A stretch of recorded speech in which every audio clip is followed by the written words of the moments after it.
नमस्कार दोस्तों, शाम के 7 बज चुके हैं और यूपी तक पर वक्त है मुद्दे की बात का। घोसी के घमासान का ऐलान हो चुका है। पूर्वांचल की इस सीट पर उपचुनाव के लिए वोटिंग 5 सितंबर को होगी और नतीजे 8 सितंबर को आएंगे। समाजवादी पार्टी के विधायक रहे दारा सिंह चौहान के बीजेपी में चले जाने की वजह से, उनकी विधायकी रद्द होने की वजह से यह सीट खाली हुई है और इसीलिए इस पर अब यह उपचुनाव हो रहा है। लेकिन पूर्वांचल की, जैसा मैंने बताया, ये पूर्वांचल की सीट पर जातीय समीकरण कुछ ऐसे दिलचस्प है कि इस उपचुनाव पर तमाम पार्टियों की, तमाम लोगों की नजरें जमी हुई हैं कि कौन सी पार्टी किसे अपना उम्मीदवार बनाती है। और उससे भी एक अहम बात यह कि लोकसभा चुनाव से पहले ये उपचुनाव हो रहा है, इसलिए भी इस चुनाव पर लोगों की नजर है। यह उपचुनाव इसलिए भी हो रहा है क्योंकि बीजेपी से समाजवादी पार्टी में गया एक नेता यानी दारा सिंह चौहान और फिर समाजवादी पार्टी छोड़कर वापस बीजेपी में गया वही नेता, उसकी सीट ये खाली हो रही है। तो क्या बीजेपी दोबारा 18 महीने में 2 बार अपनी पार्टी बदलने वाले दारा सिंह चौहान को चुनाव लड़वाएगी?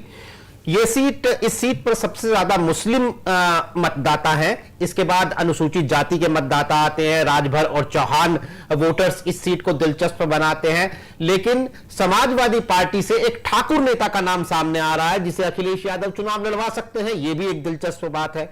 और एक और दिलचस्प बात यह है कि मायावती, जिनकी पार्टी का कैंडिडेट 2022 के विधानसभा चुनाव में तीसरे नंबर पर आया था, वो इस चुनाव को लड़ती हैं या नहीं लड़ती हैं, और अगर वो नहीं लड़ती हैं तो फिर उनके हिस्से का वोट कौन खींचेगा, अखिलेश यादव की पार्टी या फिर बीजेपी जिसे चुनाव लड़ाएंगी वो उम्मीदवार? तो इन्हीं तमाम सवालों पर बात करने के लिए हमारे साथ हमारे जो मेहमान मौजूद हैं उनमें शामिल हैं वरिष्ठ पत्रकार और राजनीतिक विश्लेषक हेमंत तिवारी जी, जो लखनऊ से हमारे साथ जुड़े हैं। इसके अलावा हमारे साथ मऊ जनपद से जुड़ रहे हैं वरिष्ठ पत्रकार श्रीराम जायसवाल, मऊ से जुड़ रहे हैं। ये तो हम इनसे बिल्कुल एक जमीनी जायजा लेने की कोशिश करेंगे। और साथ ही लखनऊ में हमारे एडिटर अभिषेक हमारे साथ जुड़ रहे हैं। तो हम सबसे बात करते हैं। सबसे पहले मैं श्रीराम जायसवाल जी के पास जाना चाहूंगा। श्रीराम जी, क्या आपको लगता है कि घोसी में जिस तरह के दिलचस्प समीकरण बने हुए हैं कि दारा सिंह चौहान बार बार पार्टी बदल रहे हैं, क्या बीजेपी उन पर रिस्क लेगी, समाजवादी पार्टी किसे उतारेगी? अभी फिलहाल वहां पर किस तरह की चर्चाएं हैं कि कौन सी पार्टी किसे उतार सकती है, किसे उतार सकती है? जी जरूर जी। जैसा कि वाकई एक दिलचस्प स्थिति बन गई है कि दारा सिंह चौहान राजनीति में वह हस्ती बन के उभर चुके हैं, वह कहीं भी जाएं उन्हें सिंहासन मिल ही जाता है। एक बात मैं बता दूं, दल बदल की स्थिति में दारा चौहान की सेकेंड पारी चल रही है। बसपा से अपनी राजनीतिक शुरुआत करने वाले 2 बार बसपा में जा चुके दारा चौहान, 2 बार सपा में पारी खेल चुके और दूसरी बार भाजपा में भी प्रवेश पा चुके हैं।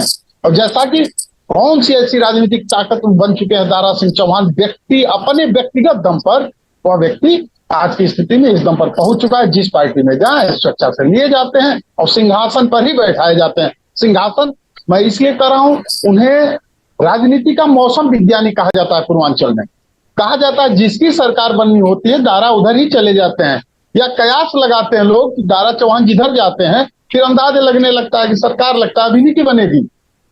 लेकिन 2022 के विधानसभा चुनाव में उस मौसम विज्ञानी का कुछ गड़बड़ा गया। सपा में गए मंत्री बनने के लिए, विधायक बनेंगे, मंत्री बनेंगे, विधायक तो बने लेकिन सरकार नहीं बनी। आज पुनः दारा दमदारी के साथ वापस आए और एक लौटे ऐसे प्रदेश के नेता हैं जिनका नेतृत्व तो दिल्ली से किया जा रहा है। आप देखे होंगे दिल्ली से उनको पार्टी में जोड़ा गया, तो यहाँ आए और आज भी सब पे भारी नजर आ रहे हैं। हाँ, नई एक राजनीति की लहर में आपको बता दूं, हो सकता है आपको अतिशयोक्ति लगे लेकिन मैं नई बात बता दूं, आज से ही कुछ ऐसी पारी की भी संभावना यहां बन गई है। ओम प्रकाश राजभर लगातार घोसी लोकसभा अपने लिए मांग रहे हैं, अपने बेटे के लिए। तो नया जो चर्चा आज से ही शुरू हुआ है, ओम प्रकाश का बेटा, ओम प्रकाश राजभर के जो बेटे हैं अरविंद,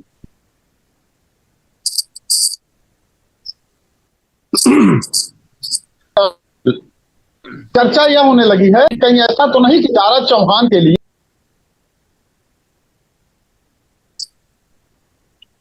आप तो म्यूट पर चले गए।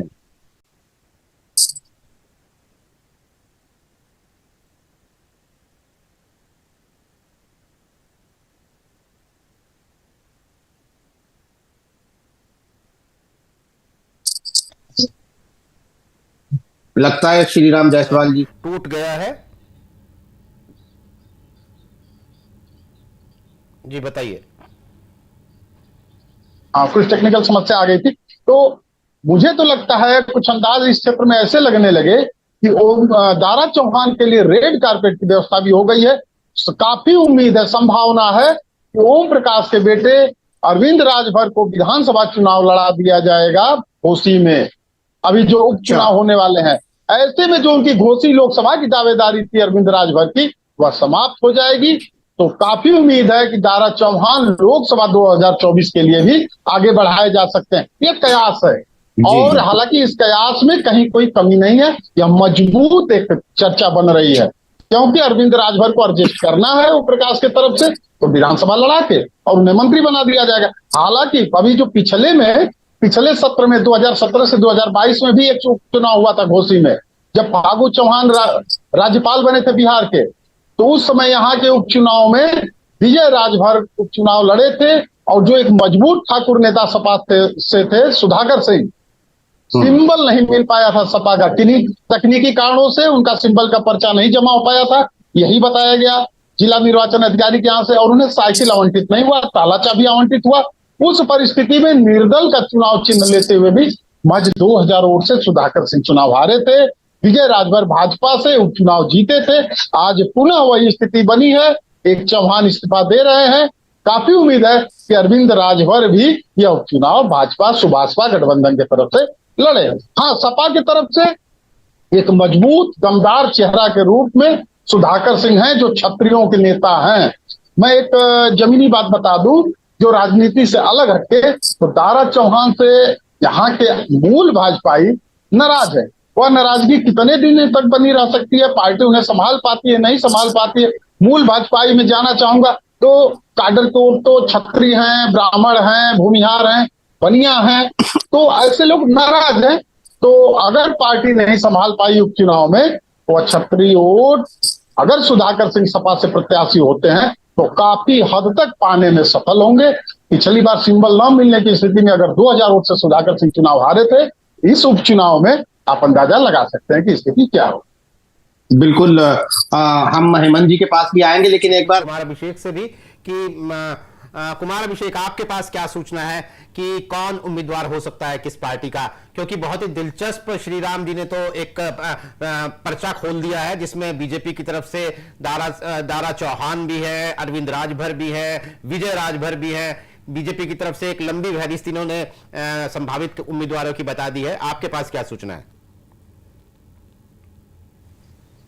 देखिए नीरज, जो श्रीराम जायसवाल जी ने कहा है, बहुत दिलचस्प बातें इन्होंने बताई हैं, और ग्राउंड जीरो की जो बातें हैं मुझे लगता है कि उनमें रखो। मेरा भी मानना यह है कि दारा सिंह चौहान को लेकर के कयास लगाए जा रहे हैं। जिस तरीके से अगले 28 दिनों में चुनाव है, दारा सिंह चौहान के बारे में यहाँ चर्चा है कि उन्हें चुनाव लड़ाया जाए। क्योंकि देखिए, मंत्री बनाने की जहां तक बात है कि उनको मंत्री बनाया जाना है, ये कह के आए हैं, ये उनको आश्वासन दिया गया है। तो ओम प्रकाश राजभर और दारा सिंह चौहान दोनों को योगी मंत्रिमंडल में मंत्री बनाया जाना है, ये बातें लगभग पहले से तय हैं। और चुनाव भी सर पर है, और एमएलसी चुनाव भी ऐसा तुरंत कोई नहीं है कि उन्हें तुरंत एमएलसी बना करके उन्हें मंत्री बनाया जाए। इसलिए दारा सिंह चौहान को लड़ाए जाने की पूरी संभावना है। लेकिन एक बात बीजेपी के तरफ से जरूर इस बात का असेसमेंट चल रहा होगा, जिसकी तरफ इशारा किया है जायसवाल जी ने, वो ये कि बार बार दल बदलने की वजह से क्या उनको वो वोट मिल पाएंगे? क्या उनकी छवि अब वैसी है कि 1 महीने पहले उन्होंने इस्तीफा दिया है और 1 महीने बाद दोबारा क्षेत्र में जाएं और लोग फिर उसी तरीके से उनका स्वागत करें? उन्होंने एक और बात कह दी कि मूल भाजपाई भी नाराज है। तो बीजेपी के भीतर का भी जो अपना उनका मैकेनिज्म है वो असेसमेंट करता है। और जैसा कि वो जमीन से बता रहे हैं कि ओम प्रकाश राजभर की सक्रियता बढ़ गई है, अरविंद राजभर लगातार घूम रहे हैं, तो मैं उनसे थोड़ा इत्तेफाक रखता हूं इस बारे में कि हो सकता है कि बीजेपी उनका टिकट बदल दे। अभी तक बीजेपी के सूत्रों से जो हमारी जानकारी रही है, उसके मुताबिक दारा सिंह चौहान को लड़ाया जा सकता है, क्योंकि बीजेपी के पास दूसरा कोई वैसा चेहरा नहीं है उतना बड़ा जो कि उनकी पार्टी से चुनाव चुनाव लड़े। विजय राजभर ठीक है, वो भी लगातार लॉबिंग कर रहे हैं, वो यहाँ पहुंचे हैं। लेकिन अगर ओम प्रकाश राजभर के बेटे आते हैं तो ये एक फ्रेश चेहरा होगा, और इस चुनाव में फिर लड़ाई अच्छी हो जाएगी। दूसरी तरफ सुधाकर सिंह का भी उन्होंने जिक्र कर दिया। आज अभी थोड़ी देर पहले मेरी सुधाकर सिंह से मुलाकात हुई है, इंटरव्यू मैंने किया है समाजवादी पार्टी दफ्तर के बाहर ही। वो जैसे ही मैंने उनसे पूछा कि दारा सिंह चौहान आ सकते हैं मैदान में, तो बोल रहे हम लोग तो इंतजार कर रहे हैं कि वो आ जाए। मुस्कुरा रहे हैं, कह रहे हम लोग तो चाह रहे हैं कि वही आए। कहने का मतलब ये है कि कितने भी भारी भारी उम्मीदवार हो, लेकिन पब्लिक का के परसेप्शन में जो चीजें हैं वो ये है कि बार बार दल बदलने से उनकी इस वक्त छवि खराब है। मतलब छवि इस दल बदलू की हो गई है, मौसम वैज्ञानिक की हो गई है, और ऐसे में जनता उनको सिर और माथे पर बिठाने नहीं जा रही। ठीक है, बीजेपी के तरफ से आएंगे तो मजबूत लड़ाई लड़ेंगे, तो दो राय नहीं है। तो सुधाकर सिंह का जो रिएक्शन है वो ये समझ में आया कि सपा को ये सूट करेगा कि वो चुनाव में लड़े। दूसरी तरफ सुधाकर सिंह निश्चित तौर पर मजबूती से लड़ने वाले उम्मीदवार हैं।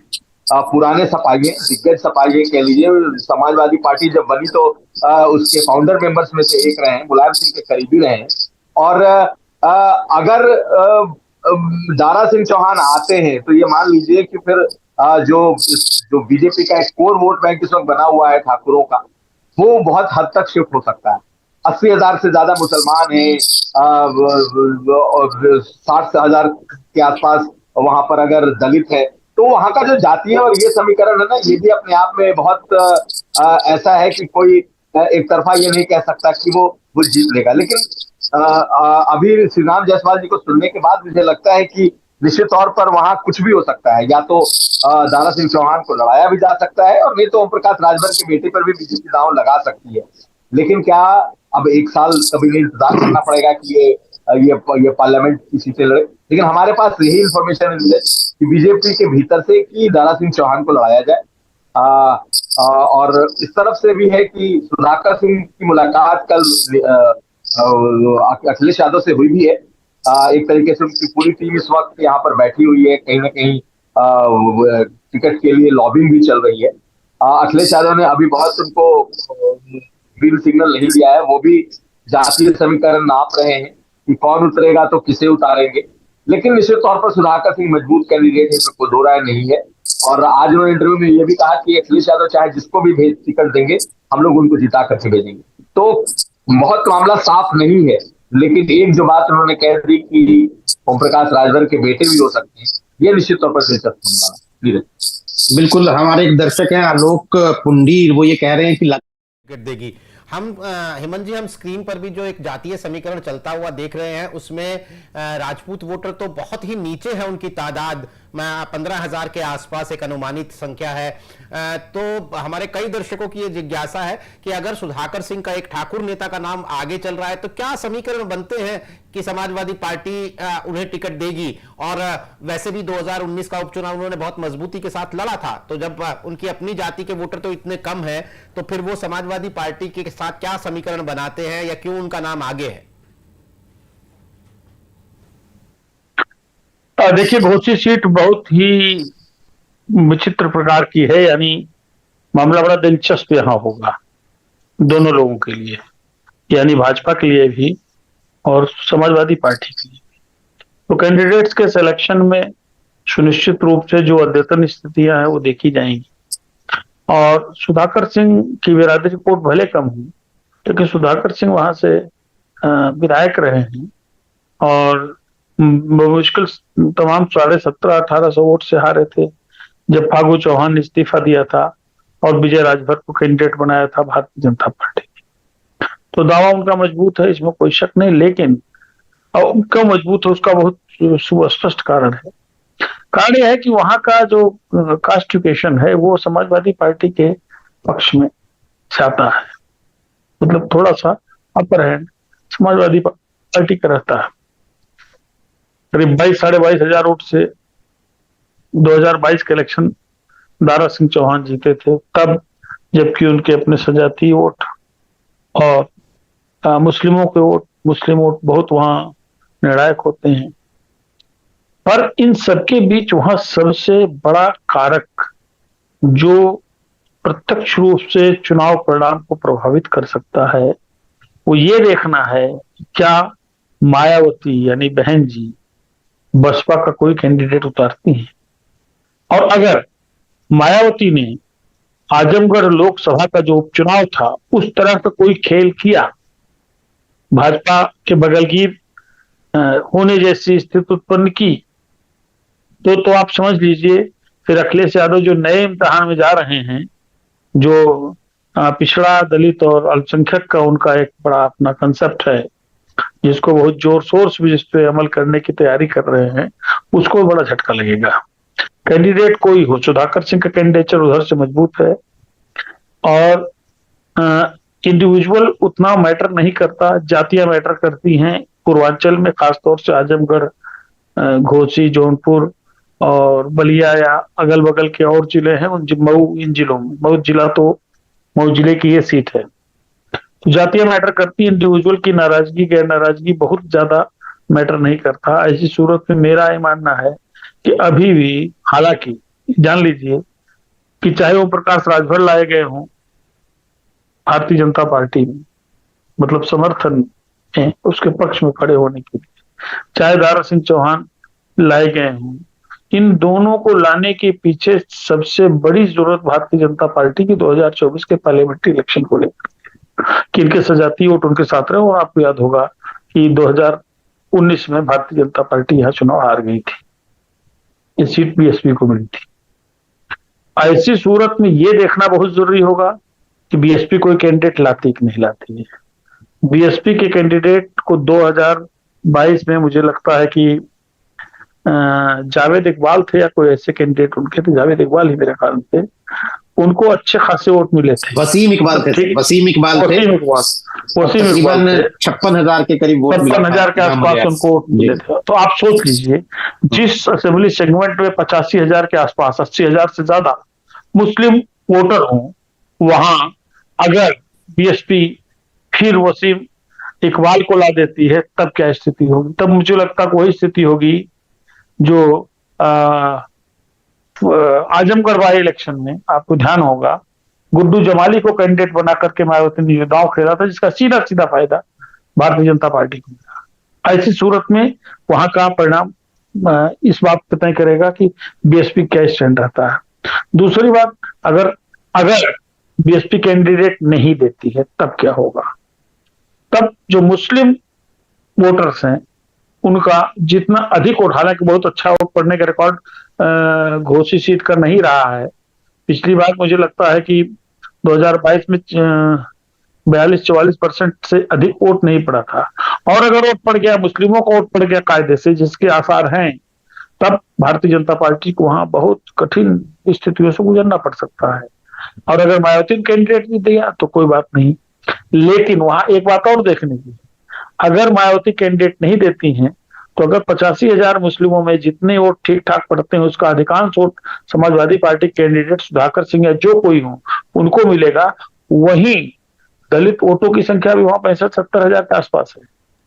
दलितों का वोट ट्रांसफर आपने ध्यान दिया होगा 2019 के बहुत बड़े मारक गठबंधन के दौरान यादव लोगों के लिए यानी समाजवादी पार्टी में नहीं हुआ था, और इधर दलितों का थोड़ा सा अट्रैक्शन भारतीय जनता पार्टी को बढ़ा है। तो एक लाभ वहां भारतीय जनता पार्टी को भी मिल सकता है।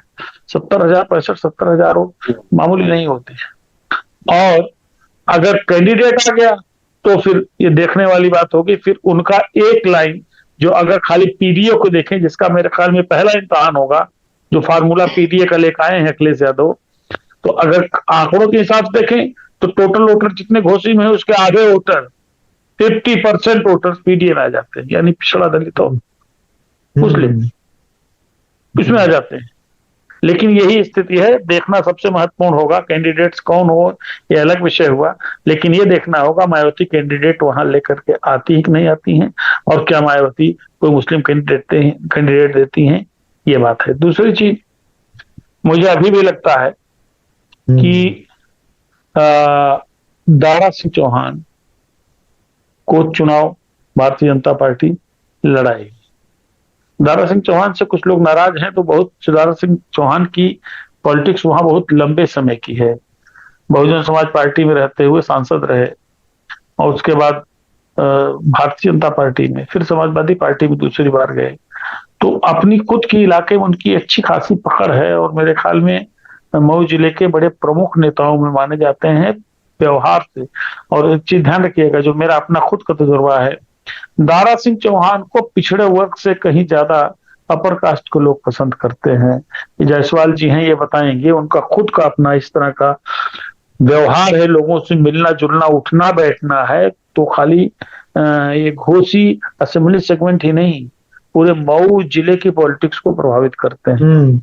यह खूबी अरुण राजभर में नहीं है। अरविंद राजभर या अरुण राजभर, जो कोई नहीं, अरविंद राजभर जी, उनमें खूबी नहीं है। और हाँ, इतना जरूर है कि ओम प्रकाश राजभर के भारतीय जनता पार्टी का बगलगीर होने का फायदा भी भारतीय जनता पार्टी को स्वाभाविक रूप से मिलेगा, क्योंकि जितने प्रमुख नेता हैं राजभर कम्युनिटी के ओम प्रकाश राजभर के साथ वहां रहेंगे, पूरा कैंपेन करेंगे। और जहां तक विजय राजभर, जो 2019 का बाई इलेक्शन जीते थे और पिछली बार वो हार गए थे, उनको मुझे लगता है भारतीय जनता पार्टी की अपनी जो पॉलिटिक्स है उनको कुछ आश्वासन दे करके उनको सक्रिय किया जाएगा। तो यह परिस्थितियां मेरे देश में प्रथम दृष्टया वहां बन सकती है, लेकिन दिलचस्प लड़ाई होगी हर सूरत। जी आपने की, और एक बड़ा एक संकेत किया कि अब घोसी सीट जो उपचुनाव होगा उस पर मायावती का स्टैंड क्या होगा, ये भी देखने लायक बात होगी। श्रीराम जी, मैं आपके पास आऊं उससे पहले मैं चाहता हूं कि थोड़ा, हम लोग यूट्यूब पर लाइव हैं, फेसबुक पर लाइव हैं, तो कुछ दर्शक हमारे कमेंट्स कर रहे हैं, उनके कमेंट्स पढ़ना चाहूँगा। प्रदीप कुमार सिंह हैं, वो लिख रहे हैं कि क्या ओपी राजभर केवल अपने बेटे के लिए ही गिरगिट पॉलिटिक्स करते हैं। इसी तरीके से आलोक पुंडीर हैं, उनको लगता है कि ठाकुर को इस बार सपा टिकट देगी, जैसी चर्चा हम लोग कर रहे थे। लेकिन सवाल यही है कि जो कास्ट इक्वेशन अभी आप स्क्रीन पर देख रहे थे, लगातार हम लोग दिखा रहे हैं कि वहां दलित वोट एक बहुत बड़ा फैक्टर है। हम अपने दर्शकों के लिए आपसे, चूंकि आपको वहां के स्थानीय राजनीति की बड़ी अच्छी समझ है, आप लंबे समय से उसे देख रहे हैं, तो हम अपने दर्शकों के लिए समझना चाहेंगे कि दो सिचुएशन है। एक तो जैसा हेमंत जी बता रहे थे कि आजमगढ़ के उपचुनाव की तरह मायावती मुस्लिम कैंडिडेट दे देंगी तो मुस्लिम वोट छिटक जाएगा सपा से, और जैसे वहां हार हो गई धर्मेंद्र यादव की। यहाँ क्या हो सकता है? घोसी में दोनों स्थितियां हैं कि मायावती दलित मतदाताओं को देखते हुए दलित कैंडिडेट या मुस्लिम मतदाताओं को देखते हुए मुस्लिम कैंडिडेट उतार सकती हैं। तो मायावती के उतरने या न उतरने का से सपा और भाजपा की चुनावी संभावनाओं पर अब क्या फर्क देख पाते हैं? निश्चित रूप से यह उपचुनाव सरकार बनाने का चुनाव तो नहीं है, लेकिन 2024 लोकसभा चुनाव के तहत एक बड़ा संकेत देने वाला चुनाव होगा। पूर्वांचल की दशा और दिशा के लिए तय तो नहीं करेगा, लेकिन संकेत देगा। इसको मुसलमान भी जानता है। रही बात सुधाकर सिंह की, तो ठीक है, उनकी जाति की संख्या कम हो सकती है, लेकिन वह समाजवादी चेहरे बड़े माने जाते हैं। यादवों में उनका बड़ी अच्छी मूल रूप से समाजवादी पार्टी के एक बड़े चेहरे, उनके युवा बेटा है सुजीत सिंह, जो सबसे युवा ब्लॉक प्रमुख रहे हैं, और लगातार लोगों के बीच आना जाना। अभी जब बीच में लगातार प्रयास हो रहे थे कि क्षत्रियों को तोड़ के सपा से निकाल के भाजपा में लाया जाए, ऐसी चर्चा हुई थी कि सुजीत सिंह से भी संपर्क किया जा रहा है, लेकिन वह अपना समाजवादी चोला ओढ़े रहे और समाजवादी पार्टी में बने रहे। यह तो ही सुधाकर सिंह की बात। लेकिन अगर अब हम बसपा वाले समीकरण पे बात करें कि वसीम इकबाल चुन्नू, अगर इनको लड़ाया जाता है तो क्या होगा, तो मुस्लिम मतदाता मुझे लगता है कि वह यही हर बार की तरह यही देखना चाहेगा कि भाजपा की लड़ाई किससे है, और वह उधर ही जाना चाहेगा। हालांकि एक बहुत बड़ा समीकरण बना था आजमगढ़ के चुनाव में, तोड़ के रख दिया था, धर्मेंद्र यादव की पराजय का कारण बने थे गुड्डू जमाली। तो यह सफल हुआ। जिस तरह से माना जा रहा था कि मुस्लिम अब बसपा की तरफ नहीं,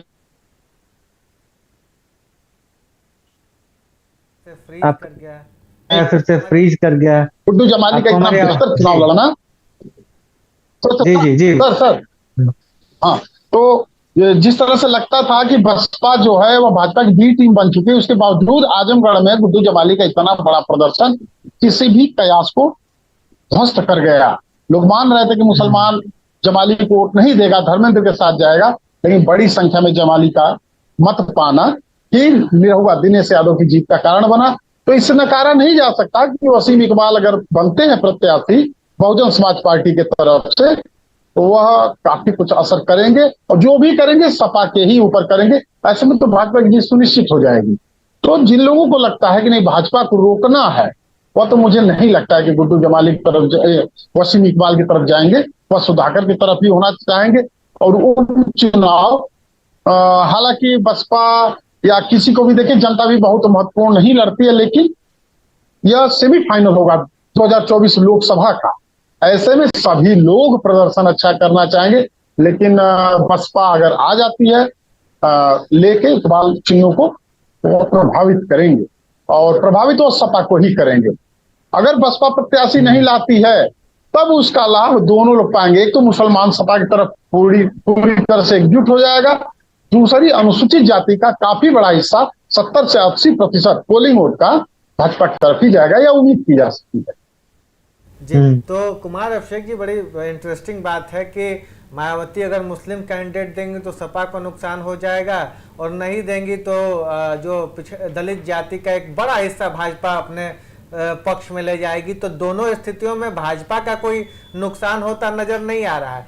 मैं यही सवाल आपसे लेना चाहता हूं कि जब आजमगढ़ उपचुनाव के परिणाम आए तो इसकी एक व्याख्या ये जरूर उत्तर प्रदेश के जनमानस के बीच में पहुंची कि आजमगढ़ का उपचुनाव तो मायावती ने अखिलेश यादव के भाई धर्मेंद्र यादव को हराने के लिए लड़वाया था, गुड्डू जमाली को इसलिए उतारा था। तो क्या ये मैसेजिंग घोसी के मुस्लिम मतदाताओं के बीच में पहले से नहीं सपा पहुंचा रही होगी, या नहीं पहुंच चुकी होगी कि मायावती यहां से अगर मुस्लिम कैंडिडेट देंगी तो सपा को नुकसान पहुंचाने के लिए देंगी, या मायावती का अभी भी आपको लगता है कि घोसी में उस तरह का प्रभाव रहेगा इस उपचुनाव में कि वो लड़के या न लड़के दोनों ही स्थितियों में सपा को नुकसान पहुंचा देंगी और भाजपा की राह आसान कर देंगी? देखिए, मुझे लगता है कि मायावती का चुनाव नहीं लड़ने का कोई कारण नहीं है। या तो वो इंडिया गठबंधन को अगर कोई मैसेज देना चाहे कि भाई चलो अब नवंबर दिसंबर के बाद मेरा भी उस तरफ रुख होगा, तब तो ये हो सकता है कि अपना कैंडिडेट ना दें।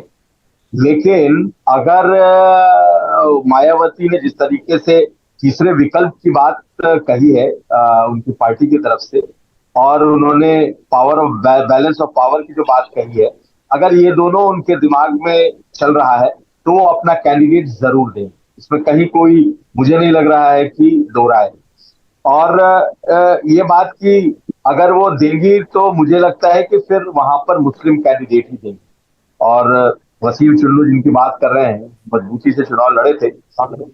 लेकिन जो दूसरी बात यह है कि अगर मायावती नहीं देती है तो क्या उनका वोट सपा को जाएगा? नहीं जाएगा। 70-80%, अगर 60 से 70% भी दलित बीजेपी की तरफ मूव कर गया अगर वो कैंडिडेट नहीं दी, तो फिर ये एक तरीके से बीजेपी बैलेंस कर लेगी जो मुस्लिम वोटर्स हैं उनको। भाई उनका वोट का अगर जीत का देखा जाए समाजवादी पार्टी के लिए, तो समाजवादी पार्टी के जीत में यादव और मुसलमान, ये दो इन ब्लॉक होंगे उनके साथ। और प्लस उन्होंने जो ये पीडीए कहा है, प्लस इनका जो अपना असर है उसका वोट होगा।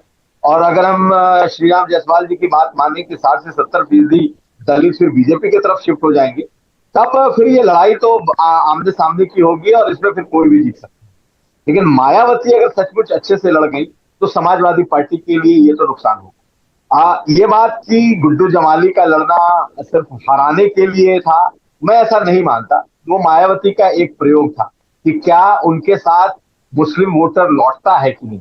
और वो प्रयोग उन्होंने इसलिए किया था कि चुनिंदा सीटों पर जहां ताकतवर मुस्लिम हैं, जहां पर ऐसे मुस्लिम कैंडिडेट हैं जो अपने साथ अपना वोट रखते हैं, अगर उनको आजमाया जाए तो क्या पार्लियामेंट के सीटों में उनको उनका जो ये प्रयोग है वो सफल होगा कि नहीं होगा। मुझे लगता है कि उनका वो प्रयोग सफल रहा कि 1.5 लाख से ज्यादा वोट लेकर के अगर वो आए। और आप कल्पना करिए कि अगर इस तरीके के 8-10 उनके कैंडिडेट अगर पूरे उत्तर प्रदेश में लड़े, हालांकि 2024 की जो लड़ाई है वो तो बिल्कुल अलग होगी, परसेप्शन की लड़ाई हो जाएगी, कौन मोदी को हरा रहा है, फिर मुसलमान ये देख करके तय करेगा कि वो कौन हरा रहा है। लेकिन मायावती ने वो प्रयोग किया था और मुझे लगता है कि वो प्रयोग उनका सफल रहा। उस प्रयोग से दो बातें निकली। एक तो उन्होंने समाजवादी पार्टी को हरा दिया था, और दूसरा ये कि उनके कैंडिडेट को मुस्लिम वोट भी पूरा का पूरा मिल गया था, मतलब मेजोरिटी वोट मिल गया था। तो हो सकता है कि इसी तरीके का ये वो प्रयोग जो है वो घोसी ने भी करके देख ली मायावती कि इस बार क्या होता है। देखिए, वो सपा को तो जीतते कतई नहीं देखना चाहिए, और मुझे लगता है कि एक बड़ी वजह होगी कि वो अपना कैंडिडेट वहां दे रहे। तो मेरा मानना है कि ये ट्रायंगुलर कंटेस्ट, ट्रायंगुलर कहने के बाद तीनों पार्टियां वहां लड़ेंगी, लेकिन मुख्य मुकाबला जो है वो सपा और बीजेपी के बीच ही होगा।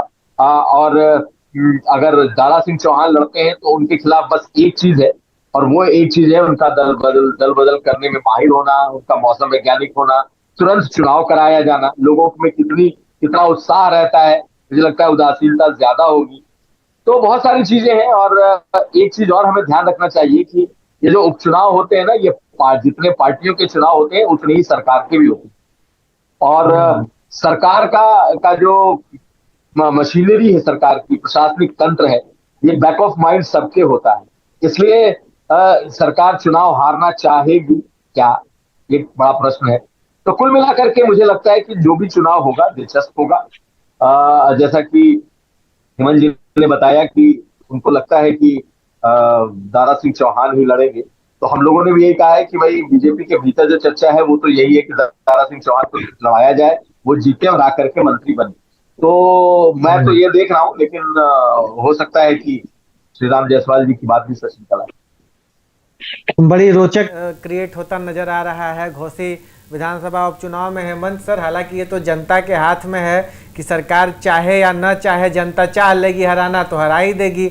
लेकिन सवाल यही है कि जो ये दिलचस्प आंकड़े हैं वहाँ के जातिगत समीकरण, हम ये मायावती या बसपा के साथ अन्याय होगा अगर हम ये कहें हर बार कि वो चुनाव लड़ती हैं फलाने को जिताने और उसको हराने के लिए, क्योंकि जो समीकरण है सर, अगर कैंडिडेट सिलेक्शन सही तरीके से करके मायावती उतर गई, सबसे बड़ा वोटर समूह वहाँ का दलित है, फिर मुस्लिम है, और अगर मुस्लिम दलित का कॉम्बिनेशन मायावती बिठाने की कोशिश कर रही हैं और अगर वो बैठा लेंगे तो कोई बड़ी बात तो नहीं है कि वहाँ मायावती के भी पक्ष में चमत्कार हो जाए। एक बात तो ये आपसे समझूंगा। दूसरा, इस सवाल को थोड़ा सा मैं घुमा देता हूँ कि अगर मायावती वहाँ कुछ अच्छा करते हुए नजर आती हैं, जैसा कि हमारे दूसरे गेस्ट की ये राय है कि अगर मायावती अच्छा नहीं करेंगी तो दलित वोट बड़ा हिस्सा शिफ्ट कर जाता है बीजेपी में।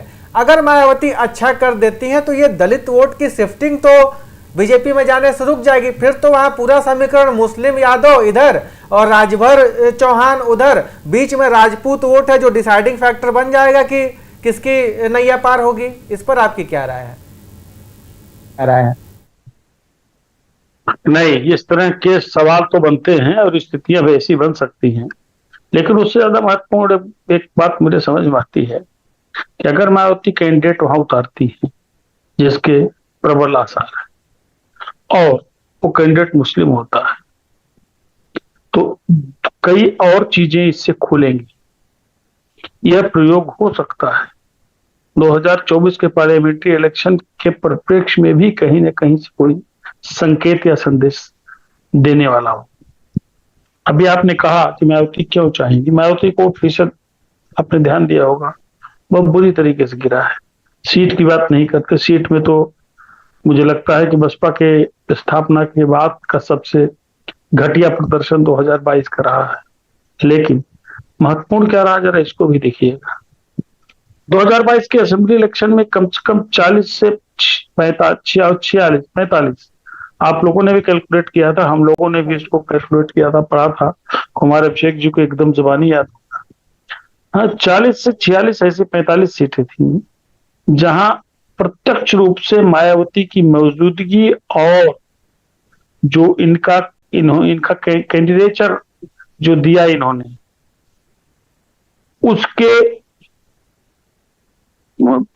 उसको देखते हुए समाजवादी पार्टी की सीधी पराजय हुई। समाजवादी पार्टी की कई सीटें और आ सकती थी, लेकिन इसी इक्वेशन में उसके बाद आपने ये भी देखा होगा कि जब लोकल बॉडीज के इलेक्शन हुए तो मायावती ने हो सकता है मुस्लिमों को परखने का एक प्रयोग किया हो, लेकिन एक साथ इतने ज्यादा मुस्लिम कैंडिडेट दे दिए। लाभ किसको हुआ? जो उपसंहार हुआ इन सारे प्रयासों का, वो तो भारतीय जनता पार्टी के पक्ष में है ना। और अगर यही चीज दोबारा यही जो, अब इसमें कोई शक नहीं कि दलित मुस्लिम कॉम्बिनेशन मायावती का एक जमाने में ट्राइड एंड टेस्टेड फॉर्मूला रहा है, और वो चीजें पहले जैसी नहीं है। इसलिए मैं कह रहा हूं मायावती क्या कैंडिडेट देती हैं, देती कि नहीं देती हैं, बड़ा मैटर करेगा। और एक चीज ध्यान रखिएगा, मायावती की लड़ाई, मायावती के बारे में माना जाता है कि दलित वोटर उनके साथ एकमुश्त है, इंटैक्ट वोटिंग करता है, लेकिन ये चीजें पूरा नहीं होगी। बसपा का कैंडिडेट होने के बावजूद भारतीय जनता पार्टी को पिछले 2 चुनावों में दलितों को वोट मिले हैं। कई असेंबली सेगमेंट और कुछ पार्लियामेंट्री कंस्टिट्यूंसीज इसका उदाहरण है। तो 70,000 के करीब अगर वहां दलित वोट होते हैं और उसमें से 40,000 पढ़ते हैं, 45,000 पढ़ते हैं, तो सब के सब बहन चिक मिल जाएंगे। वो जमाना गुजर गया, वो वक्त निकल गया अमीश जी, जब मैंने अपनी आंखों से देखा है आज से 25 साल पहले, 30 साल पहले, कि बिना कुछ नाश्ता पानी किए तपती धूप में बिना चप्पल पहने गर्म जमीन पर, पथरीली जमीन पर लाइन लगा करके वोट दिया करते थे दलित मायावती जी। और इसी का प्रभाव था, इसी का असर था कि मायावती को 4 बार अवसर मिला उत्तर प्रदेश में सत्ता संचालन करने का। दलितों का जो कमिटमेंट था, लेकिन वो कमिटमेंट इधर भौतरा हुआ है, कमजोर हुआ है। तो मायावती के सामने ये भी बड़ी चुनौती है 2024 में कि कैसे अपने दलित वोट को इंटैक्ट रखें, बचाए रखें। सीट कितनी मिले न मिले तो अलग का विषय है। और इसीलिए मैंने आपसे एक बार जिक्र किया था कि उनको इस बात का भी खतरा कहीं न कहीं है कि अगर मल्लिकार्जुन खड़गे जो कांग्रेस के अध्यक्ष हैं, वो जो हिंदी बेल्ट में अगर उनको कांग्रेस घुमाती है, या इंडिया उनको अगर हिंदी बेल्ट में ज्यादा अवसर देती है, तो उसका भी असर पड़ेगा। या उनको अगर कहीं से ये बात बनती है कि उनको आगे करके उनको भविष्य में प्राइम मिनिस्टर हो सकते हैं, तो दलितों को जाने के लिए बहुत बड़ा ये मूव हो सकता है। ये भी डर मायावती को है। परंतु हम लोग घोसी की बात कर रहे हैं। मेरा इतना मानना है कि घोसी में कैंडिडेट बहुत मैटर नहीं करेंगे, क्योंकि जो भी कैंडिडेट है वो सबका परीक्षण अतीत में हो चुका है। दूसरी बात, जो बात कही गई, जायसवाल जी बताएंगे कि घोसी में दल बदलने की पुरानी रवायत रही है। आज जो मेघालय के राज्यपाल हैं, 2019 में बिहार के राज्यपाल बना के भेजे गए थे फागू चौहान जी। फागू चौहान जी खुद कई पार्टियों में रहे हैं। वो जनता दल में एक जमाने में हुआ करते थे, उसके बाद वो बसपा में आए और वो फिर भारतीय जनता पार्टी में आए। तो उसका लेकिन एक तरीके से वहां के सबसे बड़े लीडर बने रहे, उनके प्रति लोगों का आकर्षण बना रहा, इसीलिए भारतीय जनता पार्टी ने उनको तवज्जो दी, राज्यपाल बनाया। तो ये बहुत ज्यादा मैटर नहीं करता। दूसरे बाई इलेक्शन है, अभी जायसवाल जी ने ठीक कहा कि कोई सरकार बनाने बिगाड़ने का इलेक्शन नहीं है। ऐसी सूरत में यदि मायावती मुस्लिम कैंडिडेट देती हैं, तो आप जान लीजिए मुस्लिम जी, आप म्यूट पर चले गए हैं सर। क्या कैंडिडेट होगा। जाति आजकल उत्तर प्रदेश में, खास तौर से पूर्वी उत्तर प्रदेश में सबसे प्राथमिक होती है, उसको ज्यादा तवज्जो होती है। ये स्थिति है मेरे दृष्टि में। जी बिल्कुल। सरकार बनाने बिगाड़ने का चुनाव तो नहीं है, लेकिन छवि बनाने बिगाड़ने का चुनाव जरूर हो सकता है। ये चुनाव का आखिरी साल है और इस वक्त जिसे कहते हैं कि जहन में तमाम लोगों के, तमाम वोटरों के, तमाम पार्टियों के सिर्फ चुनाव ही चल रहा होता है। इस नज़र से ये काफ़ी महत्वपूर्ण हो जाता है। हालांकि मैं अपने दर्शकों को बता दूं कि अभी पूर्वांचल में गाजीपुर लोकसभा सीट के लिए भी उपचुनाव होना है। उसकी घोषणा इलेक्शन कमीशन ने इस चुनाव के साथ नहीं की। वो एक अलग मसला है जिस पर हम विस्तार से कभी बात करेंगे। लेकिन श्री राम जी, ये घोसी जो इलाका है, या ये पूर्वांचल का वो इलाका है जो ओम प्रकाश राजभर के प्रभाव वाला इलाका कहा जाता है। ओम प्रकाश राजभर पिछले दिनों बीजेपी में चले गए हैं, यानी बीजेपी में जाने के बाद उनके इलाके में ये पहला एक चुनाव है तो ये ओम प्रकाश राजभर की प्रतिष्ठा भी इससे जुड़ी हुई है। क्या आपको लगता है, अगर उनका बेटा चुनाव लड़ रहा है तब तो बात ही खत्म हो जाती है, फिर तो ये उनके लिए घर का चुनाव हो जाता है, लेकिन क्या आपको लगता है कि इस चुनाव के नतीजे आने वाले दिनों में बीजेपी के अंदर ओम प्रकाश राजभर की अहमियत का भविष्य तय करेंगे?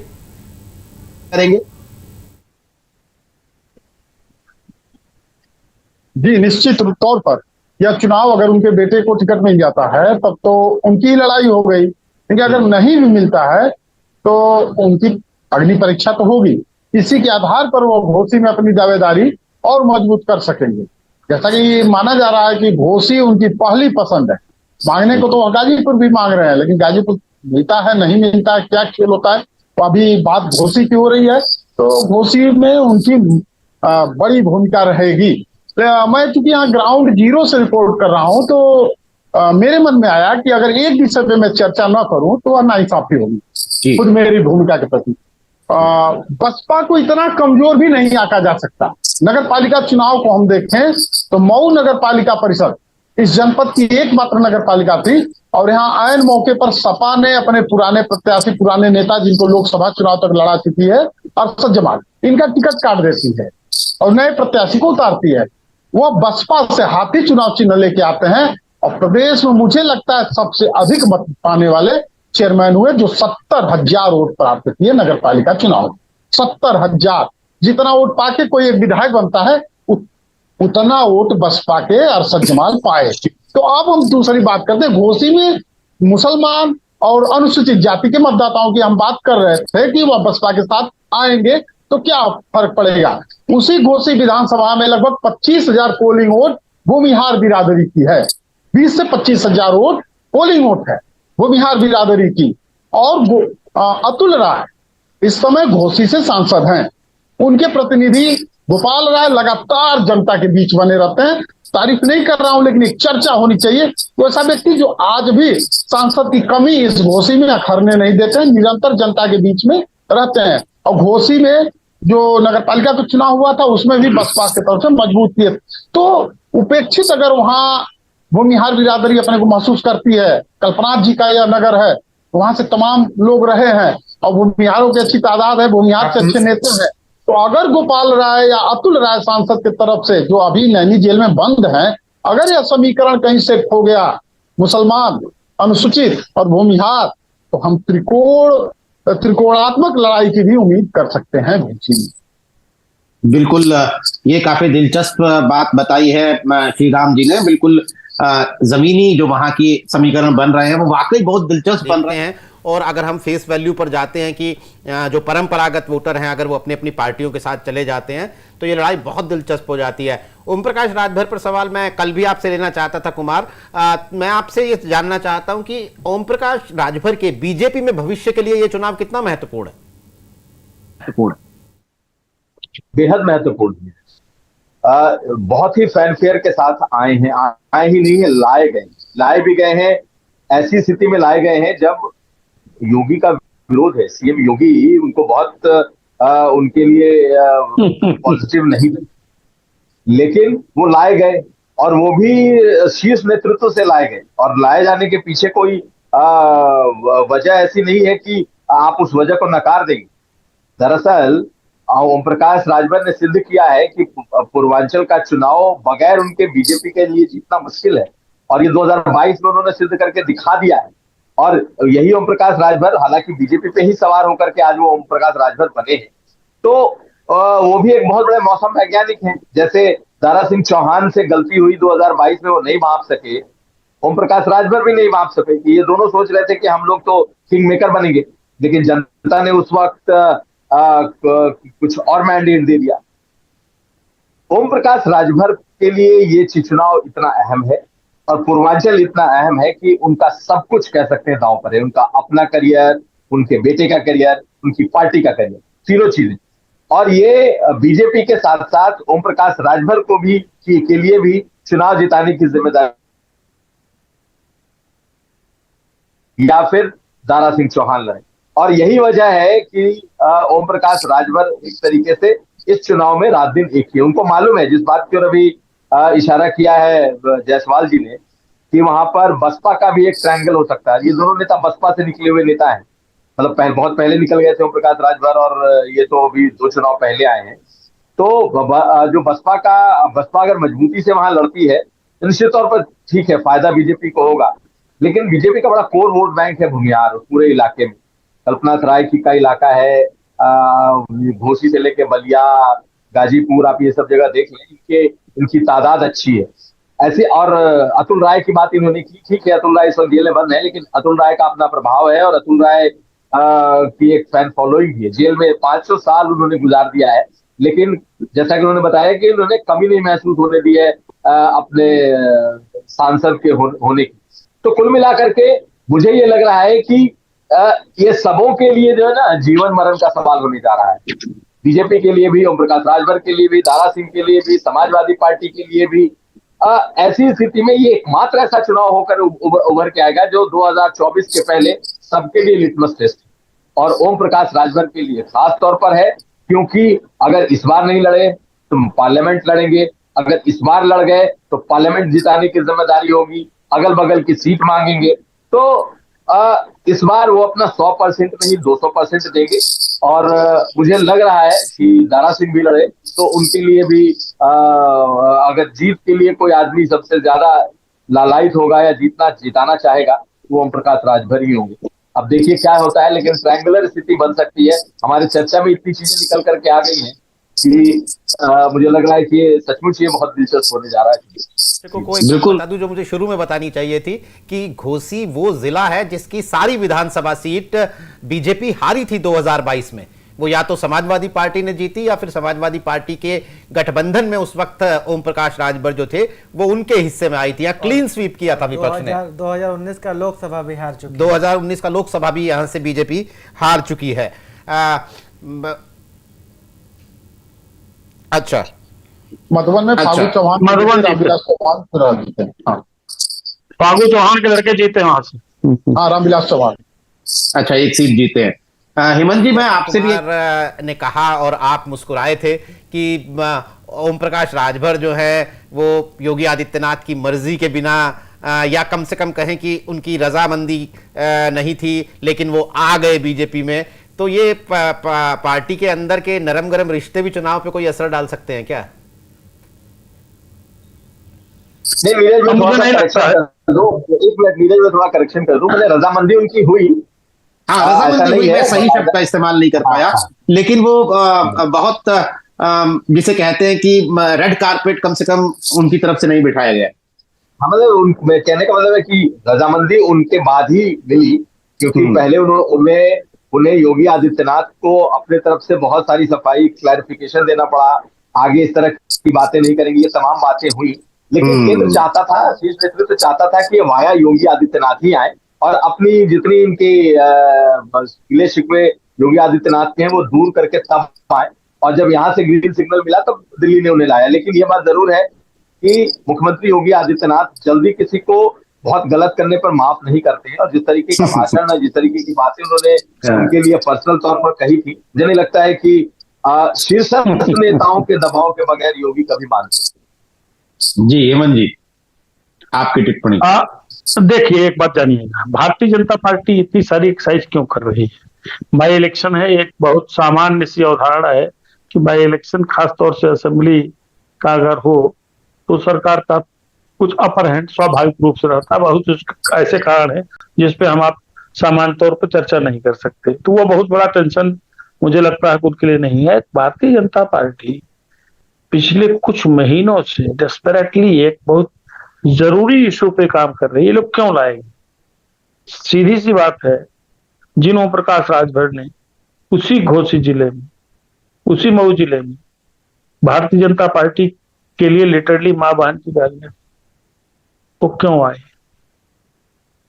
असेंबली इलेक्शन में परफॉर्मेंस ठीक नहीं रहा, 3 में 2 सीटें भारतीय जनता पार्टी है। 2019 में भारतीय जनता पार्टी वहां आ रही, पीएसपी की सीट रही। ओम प्रकाश राजभर मऊ में भी मैटर करते हैं, गाजीपुर में ज्यादा असर करते हैं, बनारस के देहात के हिस्से में मैटर करते हैं। खाली ओम प्रकाश राजभर से मेरा मतलब कि राजभर वोट। गाजीपुर में भारतीय जनता पार्टी एक भी सीट नहीं जीती, गाजीपुर में 2019 में मनोज सिन्हा जैसे कद्दावर नेता चुनाव हार गए। कौशाम्बी में कोशिश हो रही है किन के लिए? कौशाम्बी में हम लोगों ने डिस्कस किया था, ये करीब करीब सच्ची बात है, फाइनल नहीं हुई है, लेकिन इंजीत सरोज जैसे नेता कभी भी आ सकते हैं भारतीय जनता पार्टी में, क्योंकि तीन की तीनों सीटें जो है असेंबली की जो कौशाम्बी जिले में पड़ती हैं वो भारतीय जनता पार्टी चुनाव हार गई थी। तो भारतीय जनता पार्टी का सारी योजना, सारी रणनीति 2024 को लेकर है, खासतौर से उन लोकसभा सीटों को लेकर के जहां भारतीय जनता पार्टी हारी, या फिर 2019 के बाद जब 2022 का असेंबली इलेक्शन हुआ तो भारतीय जनता पार्टी का परफॉर्मेंस खराब रहा। इसीलिए अलग अलग पॉकेट्स में खास असर रखने वाले, मैटर करने वाले लोगों को भारतीय जनता पार्टी ला रही है। उन्होंने क्या बोला, क्या किया, धोखा दिया, दगा दिया, गाली दी, उसको भूल करके, ये तो केंद्र की रणनीति है जो नरेंद्र मोदी को दोबारा प्रधानमंत्री बनाने के लिए और 2024 पता करने की स्कीम बना रहा है। उत्तर प्रदेश से कोई चूक नहीं चाहता, क्योंकि बार बार मैं कहता हूं कि 2024 के लिए उत्तर प्रदेश भारतीय जनता पार्टी का वह कमाऊ पूत है जो दूसरे राज्यों के दूसरे जो उसके जो और बच्चे हैं या उसके और जो कमाऊ लोग हैं जिनकी कमाई कमजोर होने की आशंका है, वो डेफिसिट को उत्तर प्रदेश पूरा करता है। इसलिए उत्तर प्रदेश में तो किसी प्रकार की चूक करना ही नहीं चाहेगी भारतीय जनता पार्टी, और उसी के दृष्टिगत सारी चीजें हो रही हैं। ये भी हो सकता है कि दारा सिंह चौहान को असेंबली इलेक्शन न लड़ाए, पार्लियामेंट इलेक्शन लड़ाए, लेकिन दारा सिंह चौहान की अपनी भी आकांक्षाएं हैं, अपनी महत्वाकांक्षाएं हैं, उनकी अपनी शर्तें हैं। लेकिन इतना तो तय है कि दारा सिंह चौहान और ओम प्रकाश राजभर के भारतीय जनता पार्टी का सहयोगी बनने का बहुत बड़ा फायदा जायसवाल जी खुद बताएंगे। कुमार अभिषेक जी कितनी बार वहां गए हैं, मेरा तो पड़ोसी है, इसका बहुत बड़ा फायदा मिलेगा मऊ लोकसभा सीट पर और लालगंज की सीट जो भारतीय जनता पार्टी हार गई थी, इन दोनों पड़ेगा। साथ में 2024 में गाजीपुर कैसे जीते जो हमारे अमित शाह का खुद का गृह जनपद है, उसके लिए भारतीय जनता पार्टी और उद्यम कर रही है। वो प्रकाश राजभर के आने से कुछ बड़ा एक आसरा तो उनको मिला है, ऐसे ही और सीटों पे काम हो रहा है। तो 2000 ये बाई इलेक्शन बहुत महत्वपूर्ण नहीं है, लेकिन कोई भी रूलिंग पार्टी जो 350 विधायकों की सरकार जिसकी बनी हो वो कोई सीट छोड़ेगी नहीं।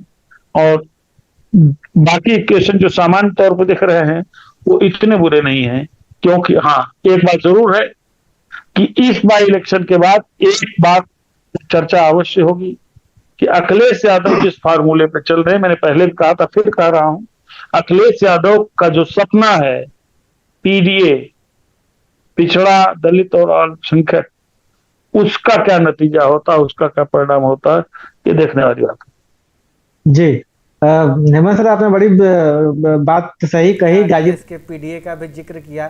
गाजीपुर तो क्यूरियस केस, और हम चाहेंगे कि श्री राम जी एक बार फिर हमारे गेस्ट बनेंगे, हम लोग गाजीपुर भी डिस्कस करेंगे। श्री राम जी, आपने बड़ी खूबसूरती से स्थानीय समीकरण के बारे में बताया है। एक चीज़ और आपसे पूछना चाहूँगा अपने दर्शकों के लिए, चूँकि वो इलाका ही ऐसा है, घोसी, मऊ, गाजीपुर, जब आप इनका नाम लीजिए तो राजभर, भूमिहार, राजपूत, इन सब के साथ साथ एक नाम और आता है अंसारी।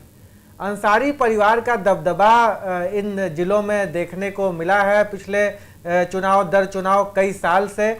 अब की आपको क्या लगता है कि अंसारी परिवार कहीं भी इस उपचुनाव में अपनी रेलेवेंसी दिखा रहा है? अगर दिखा रहा है तो किस दिशा में दिखा रहा है? क्योंकि चुनाव तो वो ओम प्रकाश राजभर के साथ लड़े थे, सपा के गठबंधन में पिछला चुनाव लड़े थे।